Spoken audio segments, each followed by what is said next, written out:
caríssimas senhoras, caríssimos senhores, amigos jovens, meus queridos irmãos espíritas, Deus os guarde, mantendo-nos sob a sua paz. Das mensagens luminosas da Boa Nova, uma delas se sensibiliza em particular, em razão do seu conteúdo vivencial, que é exatamente a que é exalada no Evangelho de Lucas, no seu capítulo 9, nos versículos que vão de 37 ao 42.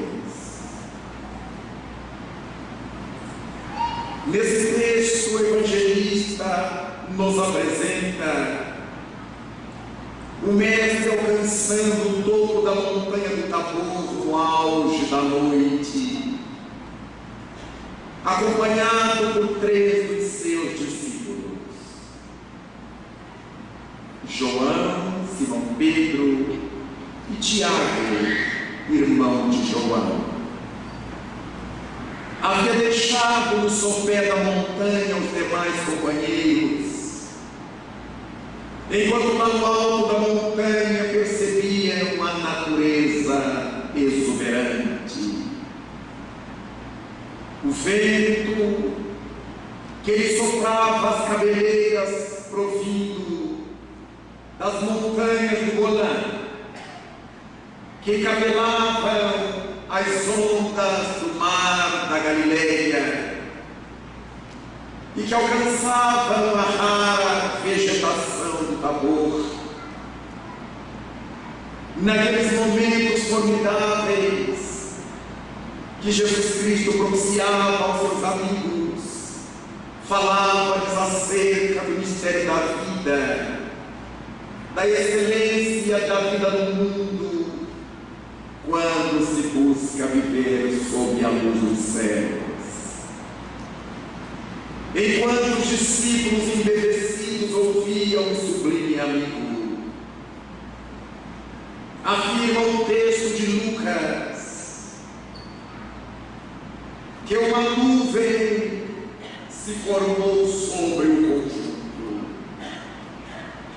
Os discípulos adormeceram, e quando despertaram, estavam diante de Jesus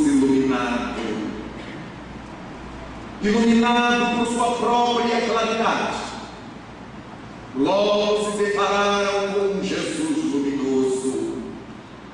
O evangelista diz que seu rosto brilhava mais que o sol, e seus vestidos estavam tão altos como seria impossível qualquer lavandeiro alvejá-los. Naqueles momentos de luz, para o êxtase dos companheiros, 2 sombras passaram a noite e se mostraram ladeando o Mestre. Eram Elias e Moisés. Elias, conhecido como profeta de Jeová, havia desaparecido da terra 4 séculos antes de Jesus nascer. Moisés, o sal das águas, um dos patriarcas do povo hebreu, havia desaparecido do mundo físico cerca de 1400 anos antes de Jesus. E essas 2 criaturas então vazavam a cortina da morte para anunciar a vida, dialogando com o Mestre em plena noite do Monte Tabor. Simão Pedro, mais falante dentre os 3, emocionado com a palavra, e propôs a Jesus Cristo: Senhor, como é bom estarmos aqui. Porque é que não construímos 3 tendas, uma para ti, outra mais para Elias e outra para Moisés. Por que não ficamos aqui? Não podemos, irmão. Aqueles que conhecem o brilho das alturas têm que aprender a descer as baixadas para socorrer. Foi voltando àquela expressão já conhecida pelos amigos. O brilho solar que foi desaparecendo. Os dois amigos do além novamente foram tragados pela noite. E Jesus Cristo começa com os 3 companheiros a descida da montanha. Lá embaixo, ainda nem o dia houvera clareado, um pai aflito se ajoelha, se prosterna diante do mestre e em lágrimas lhe roga: Senhor, tem misericórdia de meu filho que é lunático. O demônio toma e o atira contra as pedras, contra o fogo, contra as águas. Vê como ele se encontra, Senhor. O pré-adolescente tremia como vara verde ao vento.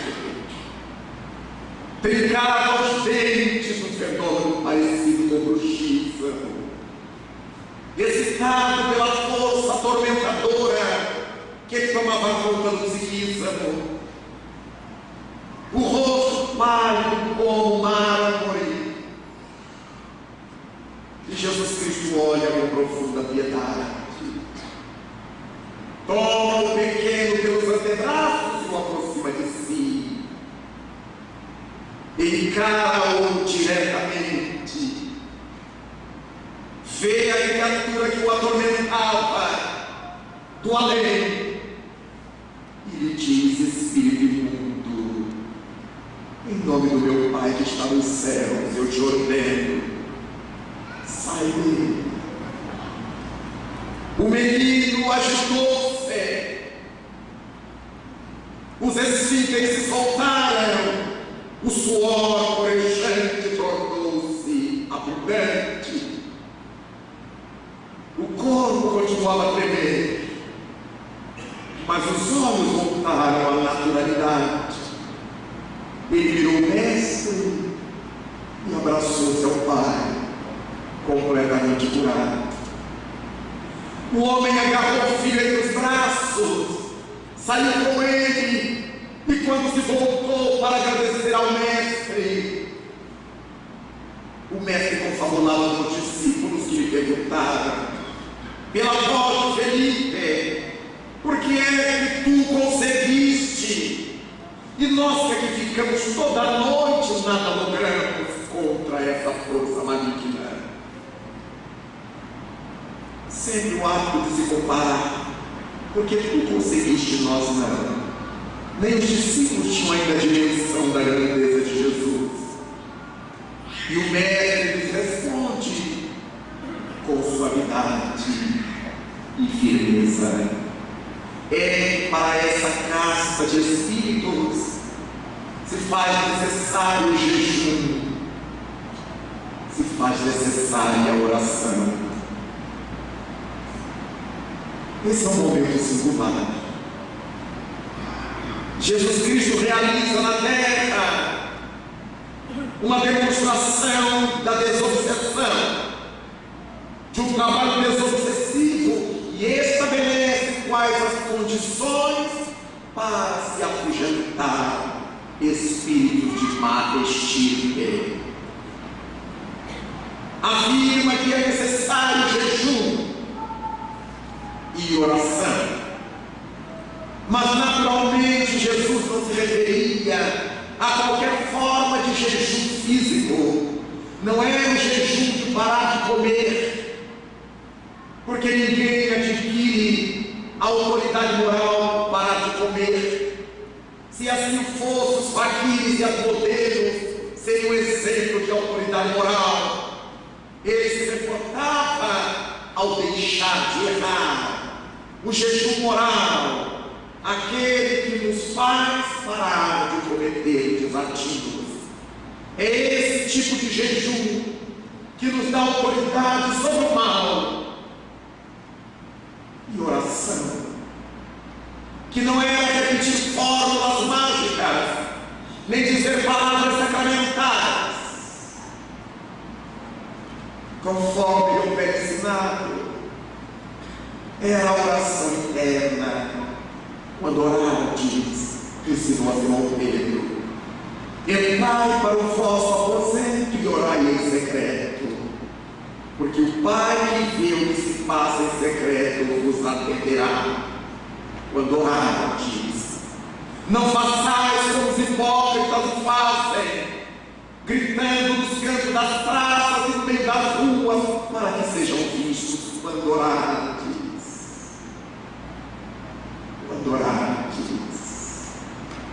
então, para que nós realizemos um trabalho desobsessivo de boa qualidade, é necessário saber orar.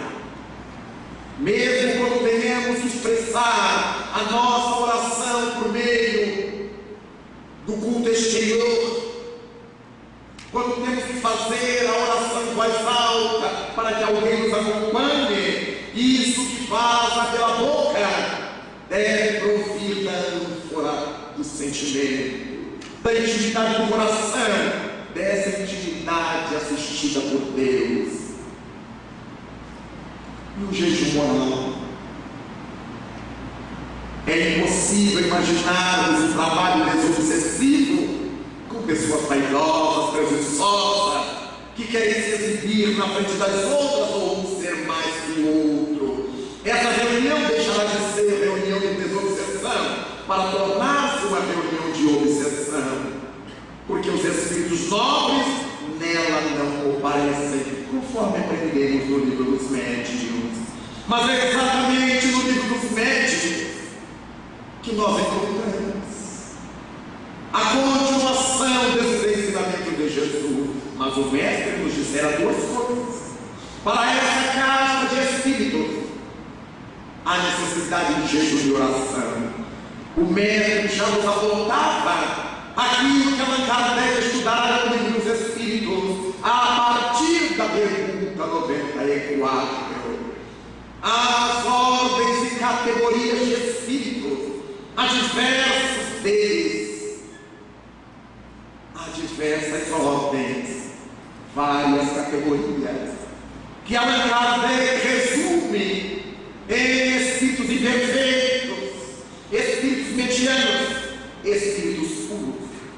Desenvolve as categorias dentro dos espíritos imperfeitos, dos espíritos medianos ou de benevolência. E os espíritos puros não têm vários níveis, ou ele é puro ou pertence a uma das classes anteriores. E natural é pensar que quando chegamos ao Espiritismo, 18 séculos depois de Cristo, encontremos em O Livro dos Espíritos o codificador criando uma classificação para os espíritos.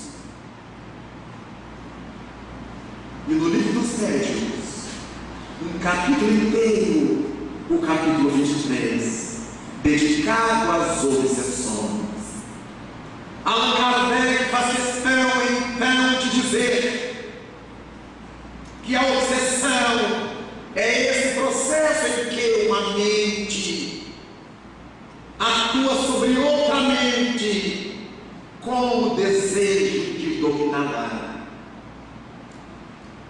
A partir disso, ele afirma que bem se pode ver que o processo obsessivo só pode ser gerado por espíritos inferiores, uma vez que somente criaturas inferiores terão o desejo de dominar a vontade de outras.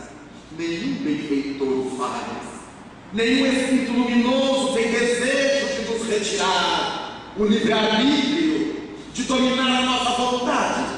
Eles sugerem, eles aconselham, eles recomendam e deixam-nos viver de acordo com aquilo que o nosso livre-arbítrio determina.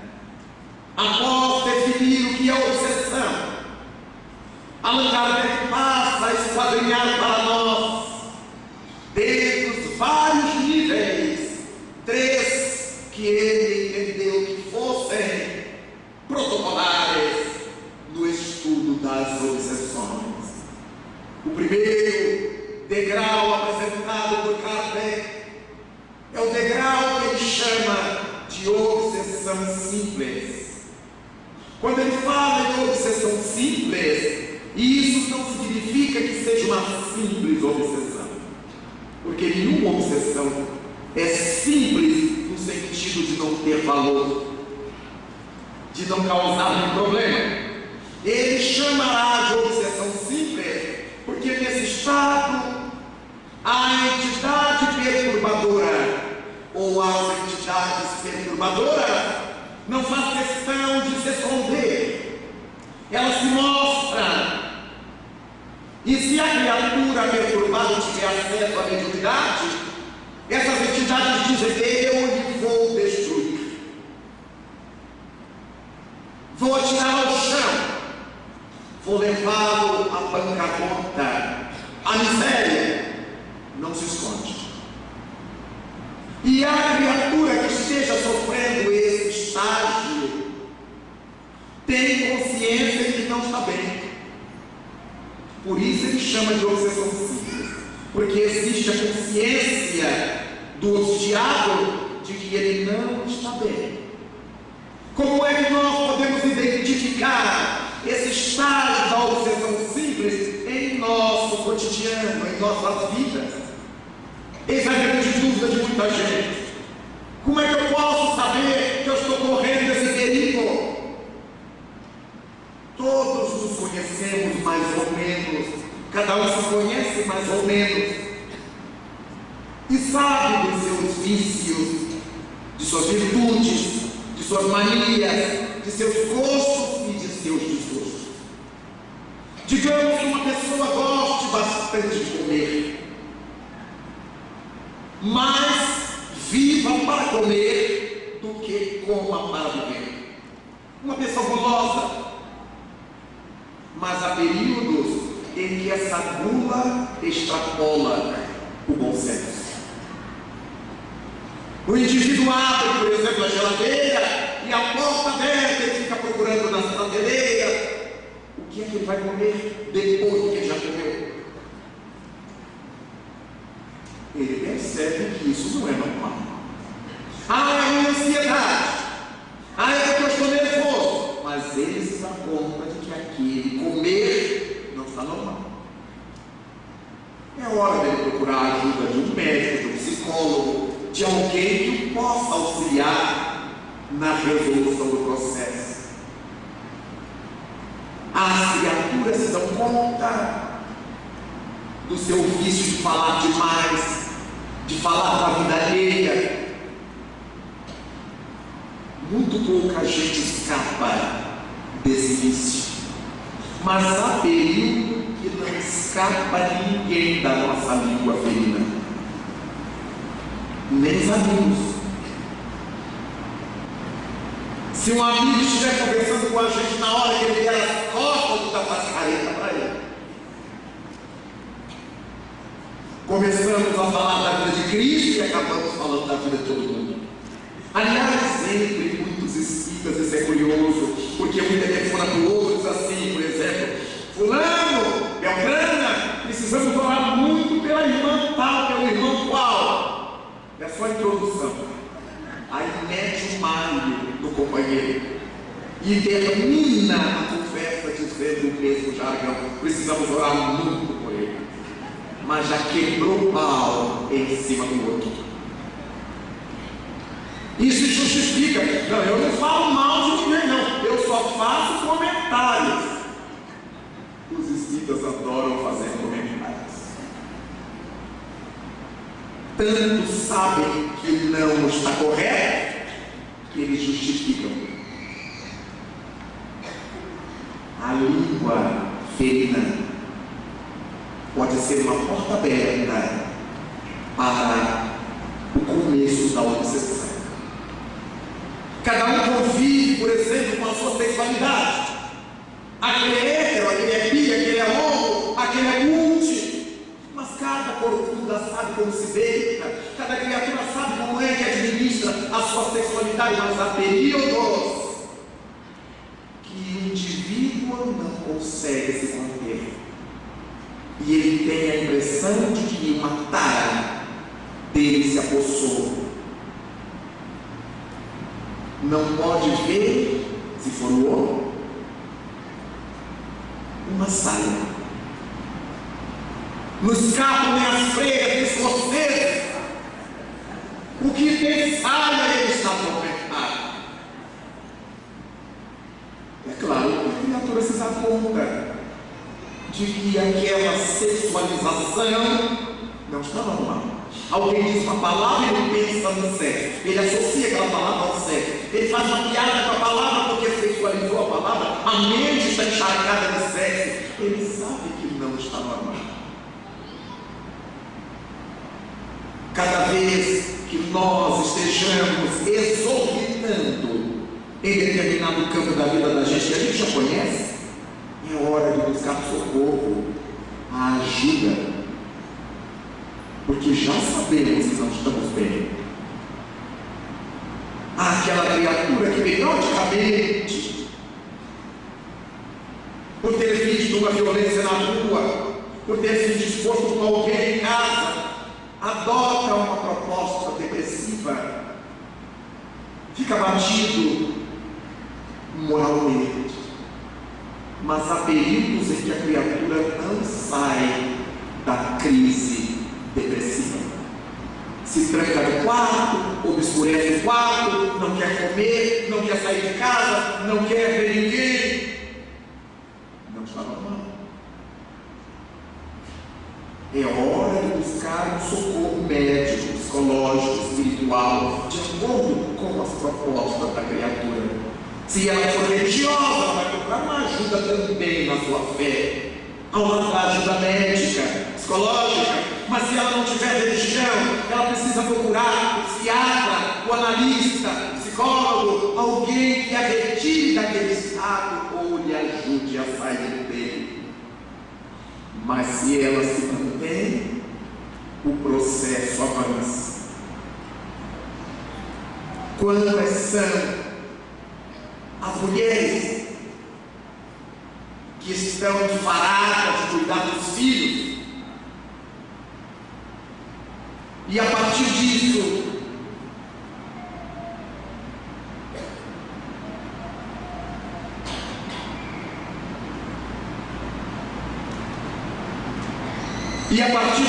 então, elas justificam que estão de TPM. E o marido diz para as crianças: deixa sua mãe, ela está de TPM, vem para cá.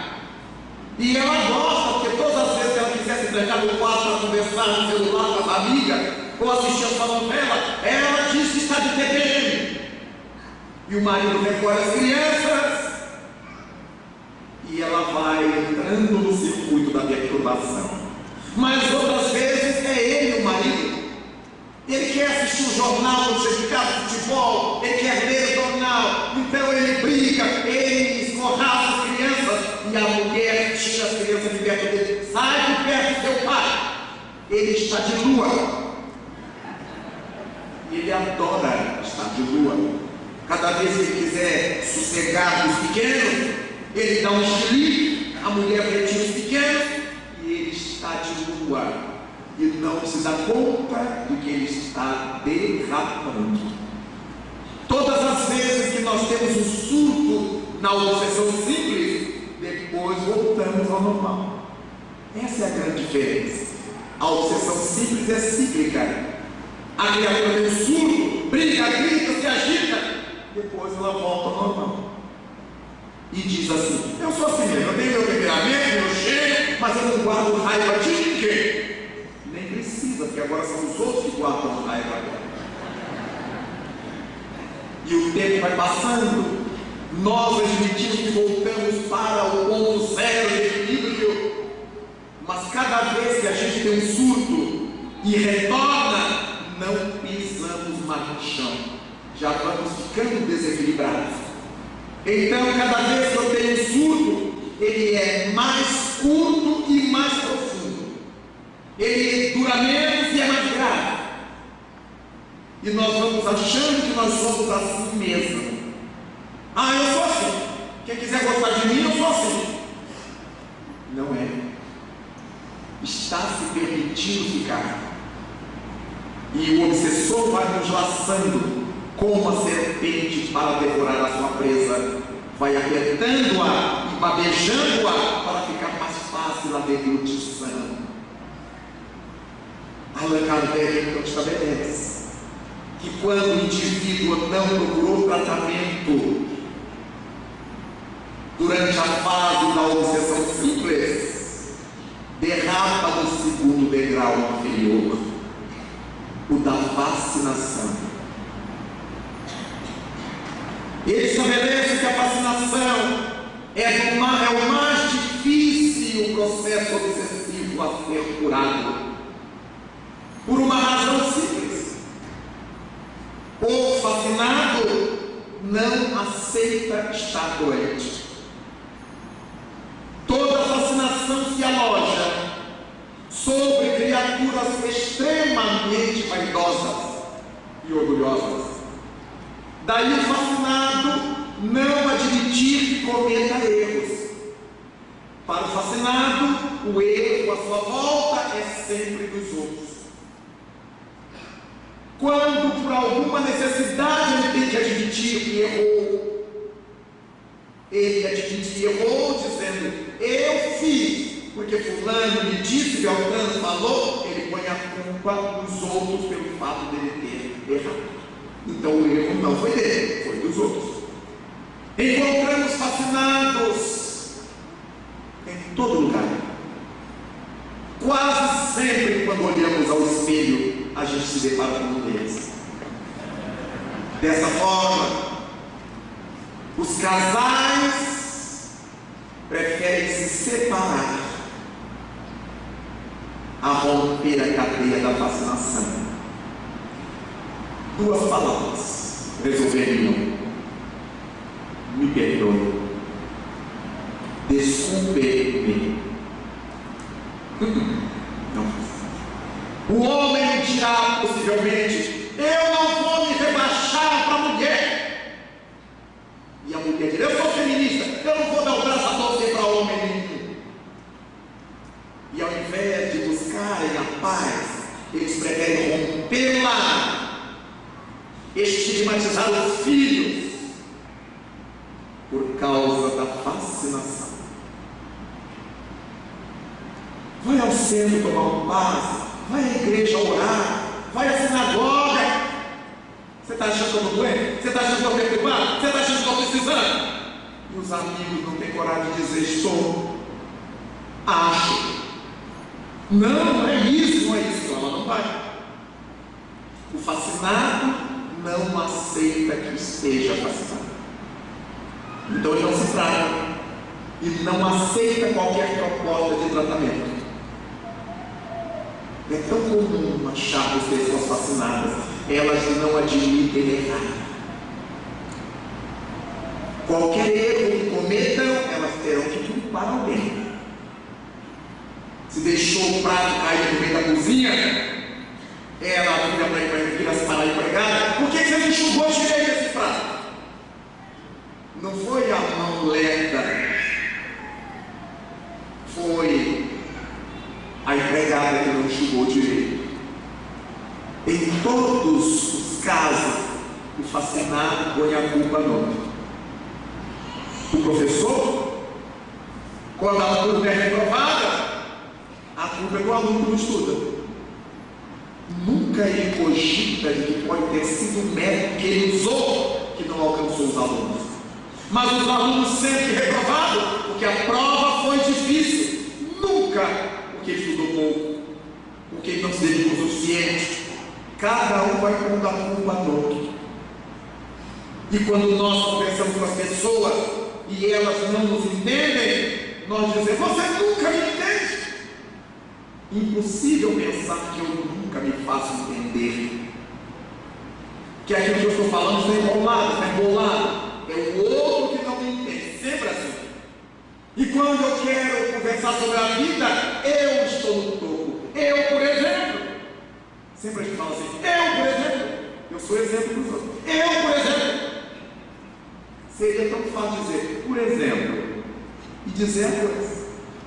Mas o egoísmo me inclui. Eu, por exemplo. Eu, por exemplo. Então nós vamos perceber como é que alimentamos a fascinação. Se esse fascinado é médio, se está no centro, o fascinador começa a conquistar a confiança dele. Escreve sempre, se comunica sempre, o mesmo espírito sempre, não deixa de um outro. E aí o médium vai ficando embevecido. Meu guia não erra jamais. Aí surge o guismo do centro espírita. Ele não segue mais Kardec, não segue mais a modificação, é o guia. E o centro vai por água abaixo. E o fascinador usa de uma estratégia infalível. Se o fascinado continuar no centro, se o fascinado continuar na família, alguém poderá iluminar-lhe a cabeça. Alguém poderá fazer ver o erro que comete. Então o fascinador trata de retirar a pessoa daquele contexto. O médium lá no centro para fazer caridade em casa, no centro, ninguém está deixando. Porque em casa ele está totalmente na mão da sombra. E a gente só vai ter as notícias desgraçadas a respeito do fascinado. É muito comum as pessoas irem lá o trabalho dele para fazer sua caridade do jeito que o fascinador deseja, enredando-se na sombra cada vez mais. Suicídios, homicídios, prostituições, a rodo, porque o objetivo dessas entidades é levar o indivíduo à bancarrota. Daí é mais fácil marido largar a mulher. Eu quero viver a minha liberdade, eu quero ser feliz. Ou ela largá-lo para as crianças. Eu quero ainda aproveitar a minha vida, eu quero ser feliz. Você fica aí com seus filhos. A fascinação. Nós lidamos com os fascinados e com os obsidiados simples do cotidiano, e eles têm aparência de normalidade. Esse é o perigo.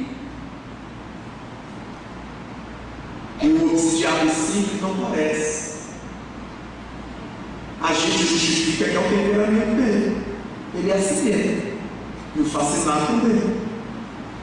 E eles estão na política, eles estão na administração pública, eles estão formando famílias, eles estão fazendo leis, eles estão com a vida de muitos nas mãos, assinando, examinando processos.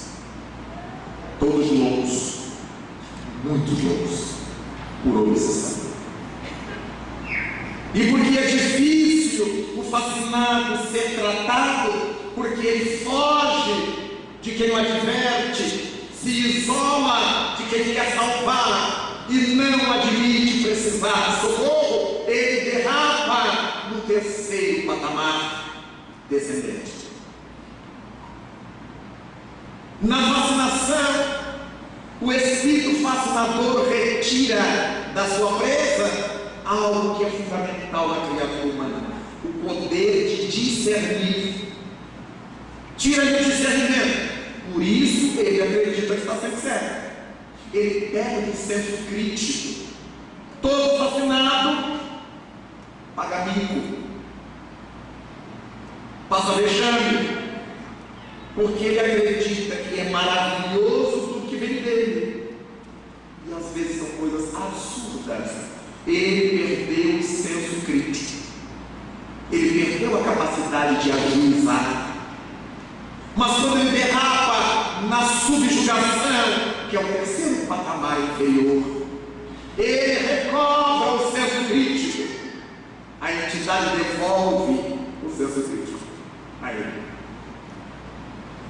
mas retira-lhe o poder da vontade. Então ele sofre porque agora ele sabe do ridículo que está fazendo, mas não tem força para poder não fazer. Encontramos pessoas bem vestidas, de boa situação social, fazendo discurso nas praças para as estátuas, falando sozinhas pelas ruas, gesticulando, dominadas pela entidade subjugadora. O espírito subjugador é cruel, quer levar sua presa ao resto do chão e fala passar por todo tipo de vexame antes da estocada final. Alteram-se as percepções. O subjugado sofre alteração de sentido, como alguém que tivesse usado algumas drogas de tropismo cerebral. Pode o subjugado, dirigindo um veículo, observar um outro que esteja à sua frente e vê-lo muito distante quando ele esteja próximo. Acelera o carro e adentra a carroceria ou a traseira do outro. E quando nós olhamos aquela cena na estrada, como é que esse carro entrou debaixo desse caminhão? Como é que conseguiu? Dormiu no volante? Acontece as mais variadas teses da polícia, mas nenhuma vez se levanta a tese da subjugação. Ele teve alterada a sua visão, ele viu a carreta longe, acelerou, e a carreta estava próxima e ele se arrebentou. De outras vezes, ele vê o carro muito próximo, ele freia, e o que vem atrás o arrebenta, porque estava longe, e ele viu perto. O subjugado pode chegar na janela do apartamento, olhar lá para baixo e enxergar a calçada da rua lá embaixo, bem abaixo da sua janela, e ter o patológico desejo de saltar a janela para caminhar na calçada. E quando ele salta a janela, ele está no 20º andar, no 10º andar, e se arrepende. E só se dá conta disso quando começa a cair. O subjugador, sendo cruel, ele faz questão de que o subjugado, quando se destrua, se dê conta de que se está destruído, até chegar o momento em que ele praticamente incorpora a sua presa e diz-lhe: pegue aquela faca. E a pessoa está discernindo, ela não quer pegar, mas a vontade não funciona. Pegue a faca. E o subjugado pega a faca. Mate seu filho, crave sua mulher. A cabeça diz que não, mas ele não tem mais vontade. E quando ele levanta a arma e crava, o espírito obsessor se afasta para que ele se dê conta de que foi ele que cravou. Pega esse revólver, pega essa metralhadora, agora atire. O indivíduo pode estar em casa, no cinema, na escola, no meio da rua, os casos que a gente tem visto nos jornais, na televisão.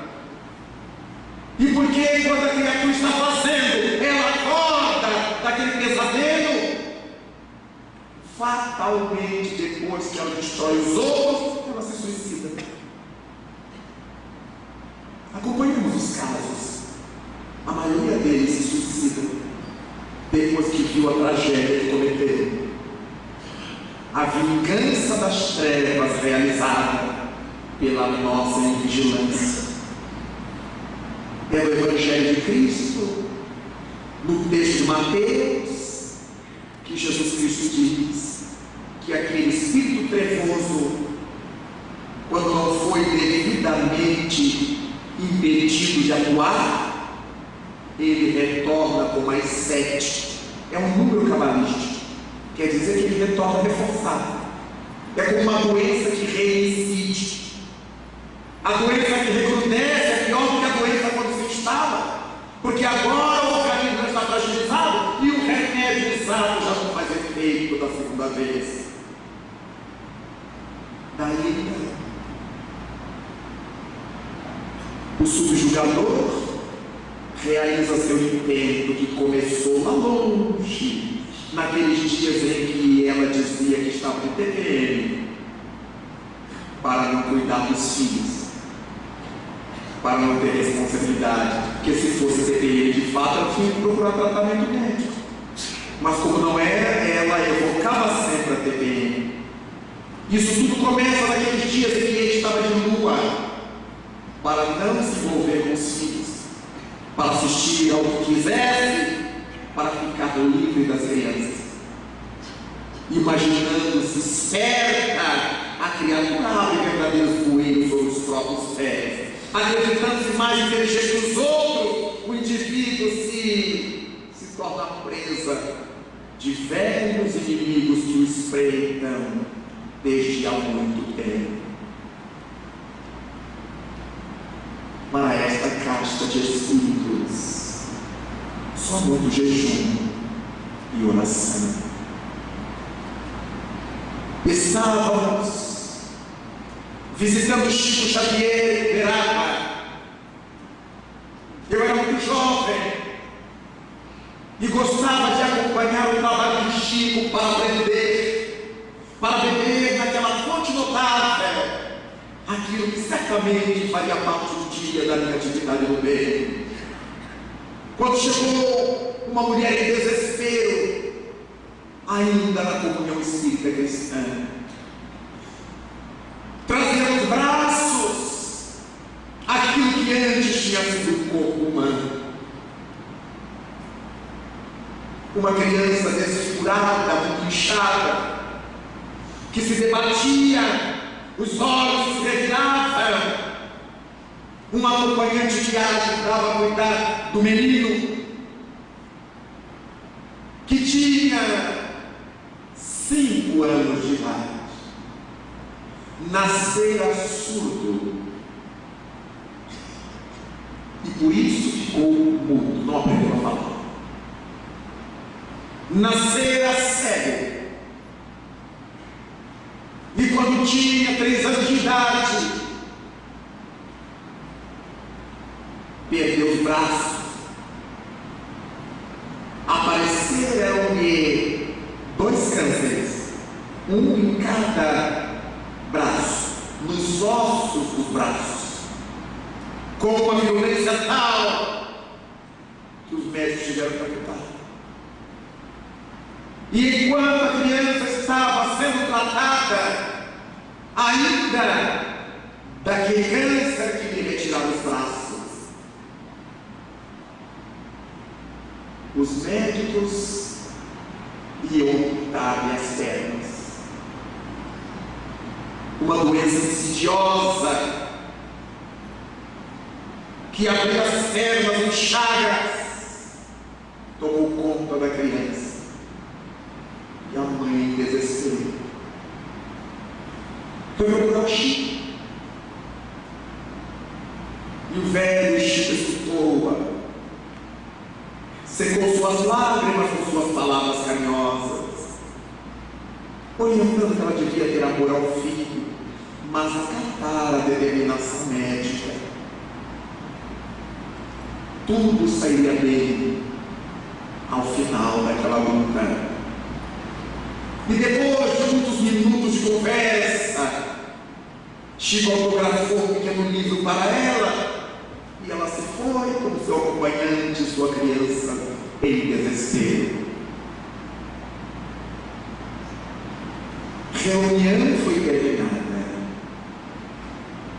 e antes de nos dispersássemos, Chico comentou o que os bons espíritos lhe haviam dito naquele caso.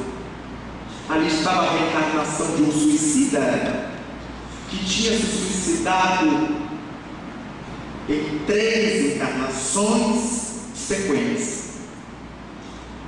E o grupo que o levara ao suicídio nas 3 vezes iria levá-lo agora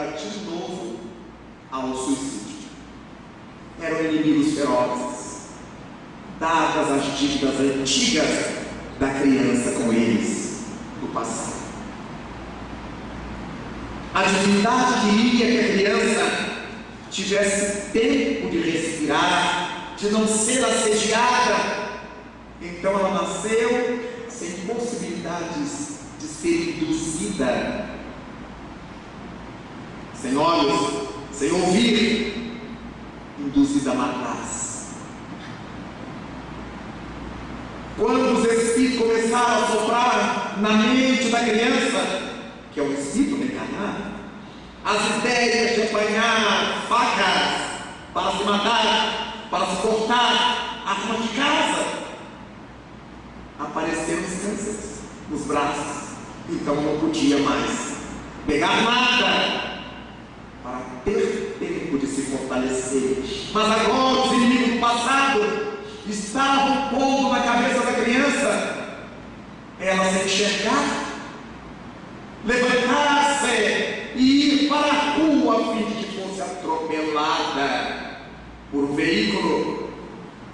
Mas os espíritos queriam preservá-la também, só sem as pernas. E aquela criatura desistir, conforme a orientação dos espíritos, ficaria sobre o leito durante algumas décadas, para tirar do psiquismo a ideia de matar-se, ainda tão fresca, depois de ter se suicidado 3 vezes pela insuflação obsessiva. Se nós soubéssemos que em nosso compartimento mental as sombras podem agir, dependendo das aberturas que lhes damos, trataríamos de mudar nosso estilo de vida, para que em nossa cabeça só pudesse ter acesso Jesus Cristo e os mensageiros do bem. Não foi à toa que Allan Kardec indagou no livro dos Espíritos: interferem os Espíritos em nossos pensamentos e atos? E a pergunta 459 nos traz a resposta: sim, muito mais do que imaginar. Eles interferem a tal ponto que comumente são eles que nos dirigem. Então, quem escolhe os espíritos que nos vão dirigir, que nos vão influenciar a ponto de nos dirigir, é a nossa ação, no bem ou no mal. É o nosso livre-arbítrio. Se eu me decido por agir no bem, por trabalhar no bem, ainda que com minhas lutas normais, ainda que eu chore, que eu ria, que eu reclame desprezo, eu estou na marcha normal da vida, estou buscando o bem. Mas aqueles que resolvem tirar proveito dos outros a qualquer preço, aqueles que vivem para explorar os outros, aqueles que vivem para o mal, para o vício, certamente estão se entregando a essas equipes de perturbadores. E depois a gente perde a própria autogerência. Ficamos nas mãos deles, porque de ordinário são eles que nos dirigem, mas nós é que lhes entregamos a mente. Cada vez que uma ideia insana começar a tomar conta de nossas cabeças, levantemos: não, não, não, na minha cabeça só Jesus Cristo. As ideias vão voltar, e cada vez que elas voltem negativas, nós teremos a mesma reação: não vou fazer, não quero fazer. As criaturas que ficam tão desesperadas que elas sacodem a cabeça como se desejassem retirar da cabeça, sacudindo-a, um mau pensamento. Allan Kardec perguntou aos espíritos: como é que eu posso saber os pensamentos que me chegam à mente, se são os meus ou se me são sugeridos? O Espírito de verdade respondeu-lhes: o pensamento que primeiro nos acorde é o nosso, depois vem o outro, parece que é alguém conversando conosco. Por isso que a gente começa a falar sozinho. Eu estou discutindo com alguém que me fala, com outro pensamento que chega à minha mente. E se for ruim, quantas vezes ele aparecer, eu lhe direi não. E buscarei reforço na prece, no bom trabalho, na conversa com os amigos, no pedido de ajuda, na busca de socorro. E cada vez que vier um pensamento positivo, nós o acolheremos. Mas se é o Espírito que nos põe esse pensamento ruim, a gente não é culpado. Mas a doutrina espírita nos explica algo muito racional. Se um vizinho me diz assim: ali está vendendo mais barato, compra ali, e eu vou comprar, a ideia já não é do vizinho, é minha. Eu acreditei, eu aceitei. O vizinho me sugeriu, mas eu aceitei, então a ideia já é minha. Se o Espírito me disser: vai e agrida, se eu aceitar, já não é culpa do Espírito. Eu aceitei, é sinal que eu concordei com ele. Eu poderia ter dito não. Para toda proposta na vida, eu posso dizer sim, eu posso dizer não. Então, quando eu faço o mal que me foi sugerido, a culpa já não é de quem fez a sugestão, porque fui eu que aceitei com o meu livre-arbítrio. Do mesmo modo, quando me é sugerido o bem e eu faço o bem, o mérito é meu, porque eu podia não ter feito. O mérito não é mais do guia, o mérito é meu. Por isso, as nossas obras respondem por nossa felicidade ou por nossa desgraça. Não aceitemos que as ideias negativas façam um ninho na nossa cabeça, qualquer que ela seja. Fume esse papelzinho uma vezinha só, amor. Você não se vicia não. Você é forte. Fume esse cachimbo de crack, umzinho só para você ver como é que é. Isso não vai pegar não, nenhuma vez, porque a gente não conhece a própria força interior. A gente desconhece de que passados viemos, e por isso nem a primeira vez. Bebe, boba, uma tacinha só. Isso não embebeda não, você é forte, é organismo, você é jovem. Nem a primeira, porque eu não sei como é minha força interior. Não vale a pena escola, não vale a pena eu querer testar. Você não é homem não, cara? Vai lá, transa. Não é a pessoa para a minha vida, então não vou. Não é a pessoa que eu amo, então não vou. Não quero ter responsabilidade com essa pessoa que não me fala nada, que não me sensibiliza. Você não é mulher não, você vai guardar essa virgindade até quando? Até quando aparecer a pessoa que eu possa entregar, amando, confiando. Mas quando nós somos auto-perturbados, não conseguimos refletir antes de qualquer processo de obsessão, antes de qualquer heteroprocesso, de fora para dentro, o que abre as portas para ele é a auto-obsessão. Nós próprios obsidiados por nossa vaidade, por nosso orgulho, por nosso gênio ruim. Somos nós que abrimos as portas para o perturbador fazer a sua vingança ou nos utilizar como objetos. Quantos dentre nós têm ainda essa cabeça miúda de dizer: eu dou um boi para não entrar na briga, mas eu dou uma boiada para não sair? Que loucura é essa? Aquele que dá um boi para não entrar na briga tinha que dar uma boiada para continuar fora da briga. Aí há outros que dizem assim: eu sou muito bom, mas não piso no meu carro. Ora, mas se eu sou bom só se ninguém me ofender, que bondade é essa? É uma pureza em branco, mas esse é um discurso que nós usamos. E as trevas gargalham de nós e nos chamam de imbecis, porque nós filtramos mosquitos e engolimos elefantes. É necessária a vigilância, é necessário cuidar da busca da oração. Jesus Cristo nos ensinou isto. E Allan Kardec perguntou: É possível a oração livrar-nos dos maus e dos males? Sim, porque nos permite fazer sintonia com as leis de Deus, aprender a orar. Não é bater boca, pelo amor de Deus, não é repetir palavras vazias, é fazer o que Jesus propôs. Quando orardes, entrai para o vosso aposento e orai em secreto.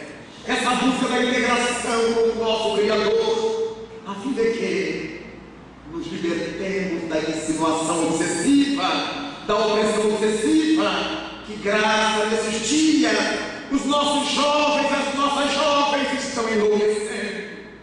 Nas festas rave, o bate-estacas a noite inteira na consciência, regada a álcool e a drogas, horas e horas, dias e dias, sem que os pais saibam onde esses filhos estão. Que mundo enlouquecido é esse? Que juventude é esta? Eu quero gozar a vida, mas não é assim que se goza a vida. Isso é adiantar a morte. Seria tão bom se nós pudéssemos agasalhar essa juventude e dizer o que é que Deus aguarda delas. Lamento muito quando vejo jovens nos centros espíritas ou nas igrejas variadas sem que recebam nutrição para a inteligência. Quando se lhes passa a história da carochinha e se explora o jovem para que ele somente toque violão e faça encenação de peças que, por mais lindas que sejam, não põe lucidez em sua cabeça. Que haja a música, que é a própria do jovem, que haja a arte cênica, que nos ajuda pedagogicamente, mas antes disso, o estudo dedicado da doutrina espírita, para que o jovem saiba que ele só é do corpo físico, mas é um espírito milenário, carregando atrás de si muitos velhos inimigos, dos quais ele precisa se libertar. A evangelização da criança, a evangelização do jovem, para formar o adulto saudável, equilibrado, é o de que necessitamos. Não podemos colocar qualquer um para cuidar da mocidade. Temos que ver quem tem o perfil, o conhecimento espírita, a paciência, o jogo de cintura para lidar com a adolescência sempre desafiadora, para que ela não seja obsidiada. Nossas moças, com exceções felizes, ficando aqui, ficando acolá, não sabe qual foi o rapaz, ela não conhece, mas ela quer entrar na moda, porque ela vê nas novelas, porque ela assiste Malhação, ela quer ficar e se prostitui, porque se ela se relaciona com vários homens que ela nem sabe quem são, é prostituição. Por mais que seja minha filha, por mais que seja jovem no centro, é prostituição. E os obsessores adoram a prostituição, porque começam a sugar nosso plasma sexual e promovem taras, pedofilias, destruição e morte por esse fio da sexualidade mal cuidada. Dessa forma, eis a doutrina espírita nos chamar, enquanto é hoje, para entendê-la e entender-nos. É por isso, então, que evoco essa página notável do Evangelho de Lucas, quando ele subiu a montanha, com João, Tiago, Simão Pedro, os ventos alígeros do Golã, que encabelavam as ondas do mar da Galileia e sacudiam-lhes as cabeleiras do alto da montanha. A voz: este é o meu filho amado, escutai-o. E o mestre que rutila como o sol, cujas roupas se embranquecem, como jamais poderiam ser branqueadas na terra, a ponto de Simão envelhecido propor: Senhor, como é bom estarmos aqui. Por que é que não construímos 3 tabernáculos, 3 tendas, uma para ti, outra para Elias e outra para Moisés? Não podemos, irmão. Quem conhece o brilho das alturas precisa estar pronto para socorrer nas baixadas que sofrem. Senhor, tem misericórdia, meu filho lunático. Os demônios abusam dele, atiram sobre o fogo, sobre as pedras, sobre as águas. Olha o Senhor, Espírito. Em nome do meu Pai que está nos céus, eu te ordeno, sai dele. E por que é que tu conseguiste? E nós que passamos aqui a noite inteira pelejando, nada logramos. É porque para essa casta de espíritos, só muito jejum e muita oração. Ah, doutrina espírita, quando nos reunimos para pensar sobre tua égide, como a nossa mente se abre, é como se estivéssemos novamente diante de Jesus, rutilante como o sol, a chamar-nos para trilhar esse caminho novo, nessa existência velha em que nos encontramos. É como se estivéssemos sentindo sobre nós as lufadas dos ventos brancos do Golã, da Galileia. E neste momento, então, de sensibilização, nós todos sentimos nas devidas proporções o que Simão Pedro percebeu. E dizemos: Senhor, como é bom estarmos aqui. Vem ter conosco, Senhor, nessa hora densa do mundo, nesses tempos de corrupção, de guerras, de atentados, de flagelos naturais destruidores. É nessa hora de obsessão que se espalha pela terra que nós te queremos dizer: vem, Jesus. Divino amigo, vem. Vem trazer-nos a tua paz, porque só tu és o nosso abrigo. Abrigo que vem das angústias. Vem, ó meio do Nazareno, esse mundo de dores, de misérias, de horrores, consolar. Vem com teu olhar sereno, toda a nossa terra iluminar. Vem afastar do mundo a guerra, esse chacal de goelas abertas, devorador, que por onde passa vai destruindo tudo que encontra pela terra, espalhando luto, espargindo dor. Onde passamos, Senhor, ouvimos os gemidos de aflição, e pela secura dos tempos nos damos conta de que já não há mais primaveras, enquanto milhares de crianças, de idosos doentes pedem pão. Aqueles que deveriam providenciá-lo estão se engalfinhando como feras. Vem, Senhor, vem reflorir os nossos caminhos. Vem, Senhor, vem perfumar o nosso coração, libertar da obsessão, exterminar a dor e fazer calar, utilizar das baionetas, o silvado dos mísseis, a boca miserável dos canhões. Vem, Senhor, com teu amor tão profundo, vem iluminar as nossas consciências e vem fazer feliz o nosso mundo. Vem, Senhor, vem, Senhor. Muito obrigado, Senhor.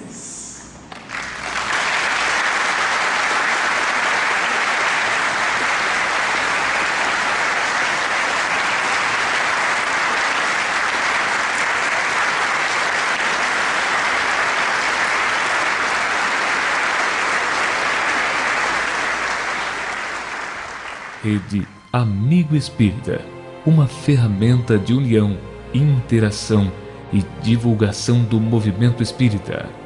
Acessem www.amigoespírita.ning.com e confira nosso acervo disponível. Rede Amigo Espírita, divulgando, instruindo e unificando.